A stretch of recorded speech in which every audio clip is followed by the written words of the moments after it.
നമുക്ക് വീണ്ടും ഒന്നേന്ന് തുടങ്ങിയാലോ ഭായ്? വേണ്ടടാ, കിന്നാരന്മാർ സമ്മതിക്കില്ല. ഭരണം മാറി, പണവും സ്വാധീനവും ഇപ്പം അവരുടെ ഭാഗത്താ. ഇപ്പോൾ ചെക്ക് പോസ്റ്റ് മുഴുവൻ അവരുടെ കൺട്രോളിലാണ്. അവർക്കില്ലാത്ത ഒന്നും നമുക്കില്ലേ ഭായ്? ബുദ്ധി. എന്നാലും കുറച്ച് കാശ് കൈ വേണ്ടടാ. ആ സത്യമൂർത്തി സഹായിക്കാതിരിക്കില്ല. നമ്മളും ഒരുപാട് ഉണ്ടാക്കി കൊടുത്തല്ലേ. ശ്രമിക്കാം ഭായ്. അച്ഛായ, നിന്റെ കൂടെ ഞങ്ങളും ഉണ്ടാ. പഴയ ഒരു ഉഷാർ വന്ന പോലെ. അടയ്ക്ക്, നിർത്ത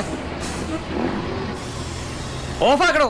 എങ്ങോട്ടാ ഇത്ര ധൃതിയില്? പഴയ കള്ളന്മാര് തന്നെയാണല്ലോ. എന്താടാ പരമേശ്വരം, നീ ജയിലിൽ നിന്ന് ഇറങ്ങിയ? അവിടെ എങ്ങനെ സ്ഥിരം കിടക്കാൻ പറ്റുമോ സാറേ?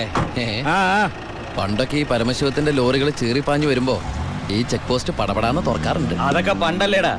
കുറച്ച് സാധനം വണ്ടിയിലുണ്ട്, ഒന്ന് പൊക്കി തന്ന് കാശം വീട്ടിലെത്തിച്ചേക്കാന്ന്.